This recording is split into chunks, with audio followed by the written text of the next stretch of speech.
Okay. So you explained me about the EPR and the obligations, the four categories, and you said that new guidelines say that under Karnataka State Pollution Control Board, 35% has Not Karnataka, it is the CPCB. okay, the central. It is the EPR obligation itself. It is a Okay. nationwide notification. It's not only for Karnataka, it is for the entire nation. See, the brand owners, whoever is selling their products more than 2 states in the country, they have to register under the CPCB portal. Okay, and the EPR obligation is a state subject. Means if a producer or a brand owner is selling his product from Bangalore across the country, assume he has sold 100 tons of product with 10 kg or 20 kg or 30 kg of packaging product in Maharashtra. He has to fulfill his obligation only in Maharashtra. He cannot do it in Bangalore. So if his product is 1,000 tons he has manufactured in particular financial year, he has pumped into more than 2 states across the country. He has to complete his obligation in each state, because the waste management again is linked to local bodies. See, this EPR is a very widened what you call the obligation. Here, a producer of a packaging material is responsible to pre-consumer waste, means whatever during the production waste comes, that is pre-consumer waste, he has to maintain. Post-consumer waste is to be controlled by the brand owner who is using it, and the brand owner has to tie up with the local bodies to ensure that the local bodies, whatever they collect their plastic waste, is routed through the brand owners to a registered plastic waste processor. Means the entire loop has to happen only with the registered people. Producer has to be registered, brand owner has to be registered, plastic waste processor has to be registered. No other entity can issue a certificate for having met the EPR obligation as per the certificate issued to that entity. If brand owner has been given a certificate, EPR obligation certificate of fulfilling 1,000 tons category wise in a month, that 1,000 tons has to be completed by a registered plastic waste processor only. They cannot go to an unorganized sector. That is the where the major problem is now coming up for the EPR implementation. I am just giving hypothetically a figure. Assume in Karnataka an EPR obligation has come for 1 lakh metric tons of plastic waste for different type of entities, producer, importer or brand owner. Now 1 lakh metric tons has to be completed. That EPR obligation has to be completed in next 5 months, because that is obligation we have to complete before 31st March 2023. To complete that, you should have capacities of recyclers in Karnataka to recycle 1 lakh metric tons of plastic waste. We don't have. Now today almost about 30 to 35 recyclers only are registered under the EPR portal. Their capacities may not be more than 10,000 or 20,000. Now what you are going to do for the balance 80,000 of plastic waste which is generated under the EPR obligation? Who are the plastic waste processors who are going to complete that obligation and issue certificate to the producer, importer or brand owner? That is the major flaw which is coming now in the EPR, because PWP, the plastic waste processor across the country, 90% are unorganized, 10% only the organized. So to register under the EPR portal, to come under organized plastic waste processor, there are a lot of compliances which unorganized sector is not able to fulfill as per the government guidelines. For example, they should have a consent. Consent is only issued on a proper inspection by the site by a regional pollution board environmental officer. It should have the facility of effluent treatment plant if they are generating any effluent by using a chemical process. They should have a treatment plant, even if they don't have a effluent, but they are using water or anything which is to be, should not be left to open drains. It should not be left to open water flowing bodies. Then the plastic waste which is collected should be only from an authorized person, and it should be converted into a product which is authorized as per the government law, and they have to give a certificate to a brand. A lot of compliances are there to issue a certificate. Now that is the where major problem is coming across the country. I don't know, maybe government of India may look into that, because they were only now for last from July to now they are only looking at EPR registration. Now also there is no 100% registration of all the connected sectors. There are thousands of brand owners, but if you see the list, hardly it has not even crossed 2000. There are more than nominated or the registered brand owners are more than 10 to 15,000 across the country. And like that, only plastic waste processors. Now to do the compliance, they have to, a lot of things are there. So that is where we are fearing, because end of the day, the entire responsibility is coming on a producer.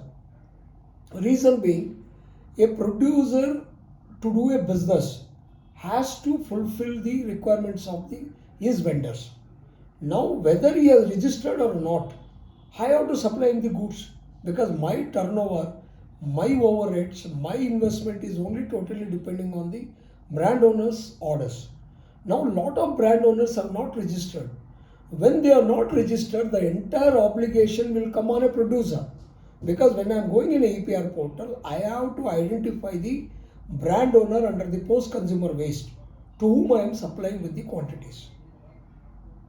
I am not able to fulfill that data. Reason being, those brand owners' names are not reflecting in the EPR portal because they are not registered.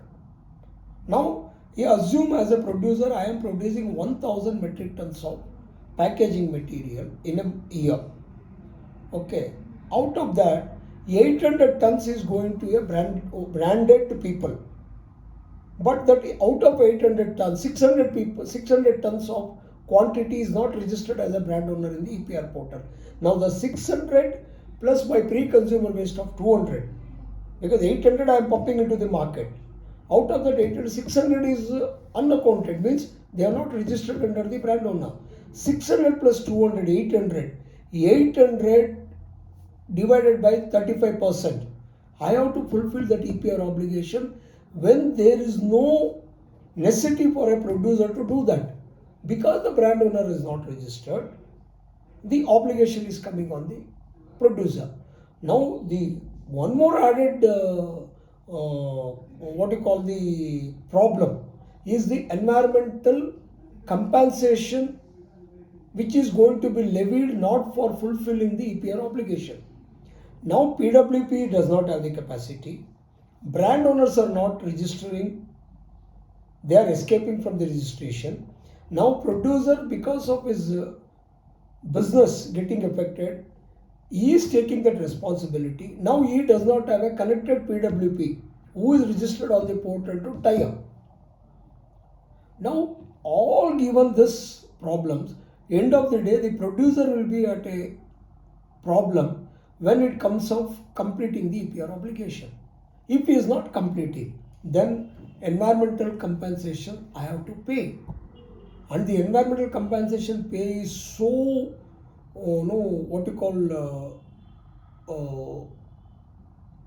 mental torture law. I should not use this word because it will become a mental torture for a producer. There what is happening is that when that environmental compensation is levied on me, I have to at first pay it. I can't deny that notice. If 1 lakh is levied on me, I have to first pay 1 lakh. Then I have to give a undertaking that in next 2 or 3 years I will complete that. And my 1 lakh I will not get back. First year if I am completing, I will get only 70%. Second year if I am completing, I will get 40%. Third year the entire 1 lakh is forfeited. One thing, the thin margin of the product, it is all in paisas when it is calculated piecewise. 30 paisa, 40 paisa per pouch. Imagine if 1 lakh is levied on me, hypothetically I am saying 1 lakh, out of 1 lakh, since I am not having a PWP to fulfill my EPR obligation, I don't have brand owners to taking the onus of their responsibility under the EPR. I have to fulfill it. One thing is that I have to pay for that, because if I tie up with the PWP, he is going to charge for me for collecting that from open market. It varies from 1 lakh, 1 rupee per kilo goes up to 5 rupees depending on the recyclability, non-recyclability. That I have to pay. After paying, that recycler is not able to fulfill and he is not able to give me a certificate having completed the EPR obligation on behalf of me through his recycling. Again, I am at a risk, because for the unfulfilled target, I have to pay the environmental compensation. That environmental compensation, I cannot get back 100%.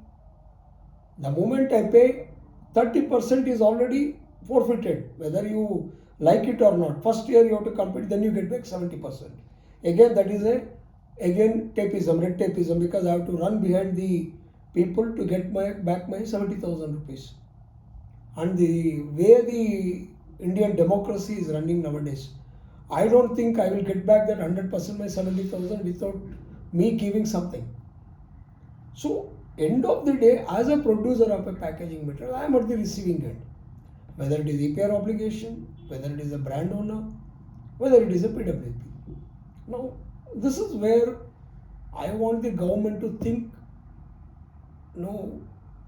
positively, see how this can be sorted out, or the EPR obligation, what is being levied on producer, should be exempted from the EPR obligation till there is a equal number of recycling units available in that particular state to complete the EPR obligation. If your installed capacity of recycling is not there, what will happen to the unfulfilled recycling? Who is going to take the responsibility? End of the day, you are going by the certificate, because on your portal it is there, and you have got a law. I can levy a polluter pays. So under the polluter pays, you put me a levy, environmental compensation, which is as per the NGT orders. And today, under the Green Tribunal, no one can question the environmental issues. You are always at a receiving end, whether you are at a fault or not fault. So, and the irony is that our industry falls under green category. It is a non-polluting industries. The problem is here, why the EPR came is because of the littering habits of the citizens. They are managing the waste generated, segregation, and equally blame is the local bodies. Now if you go by the NGT, levying penalties on a lot of states on not managing the waste produced in their state by respective local bodies or the corporations. Again, there is a question mark there. Means there is some gap between the infrastructure available for managing the waste and the segregation also done by the citizens. And to manage that segregated waste, you don't have